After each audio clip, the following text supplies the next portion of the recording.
And for a moment, I couldn't find her. Then I saw her, sitting in the very back row, wearing that same old shawl from years ago. She looked tiny, almost transparent, as if she were already turning into spirit. When my name was called and I walked across that stage, I didn't look at the dean. I looked at her. She stood up, her hand gripping the chair for support, and she smiled. It was the most beautiful thing I have ever seen. In that smile, I saw every hour she spent in the factory. Every meal she skipped, every pain she swallowed. She waited until I came home that evening. She waited until she had seen the diploma with her own eyes. She held it, traced the letters of my name with her scarred fingers, and said, "My work is done." That night, the silence finally claimed her. She didn't go with a scream. She went like a candle that had used up every last drop of its wax to keep the room bright for someone else. After the funeral, the house didn't just feel empty. It felt like a library where all the books had been burned. We sat in the silence she left behind, finally noticing the things we were too busy to see. The worn-out soles of her only pair of shoes. The way the kitchen floor was thin in the exact spot where she stood for 30 years. But the greatest revelation was yet to come. It was my brother who found it. Tucked behind the loose brick in the pantry, the same place she used to hide the emergency money. It wasn't a diary of events, but a diary of dates and dreams. Each page was a date. June 12th, today, Sarah got her first A.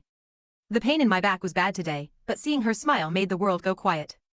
I'll work the double shift tonight, August 20th. My son told me he was embarrassed by my old clothes in front of his friends. It hurt for a second, but then I realized, it means he wants a better life. That is what I am here for. I will buy him that new jacket tomorrow, even if I have to skip the medicine for a week. As we read, we realized that our entire childhood was a series of transactions. She was trading her health for our happiness, her breath for our laughter. She had documented every time she felt lonely, every time she was scared of the dark, and every time she prayed to God to take her life but spare ours. We weren't just her children, we were her religion. At the very back of the book was a letter addressed to both of us.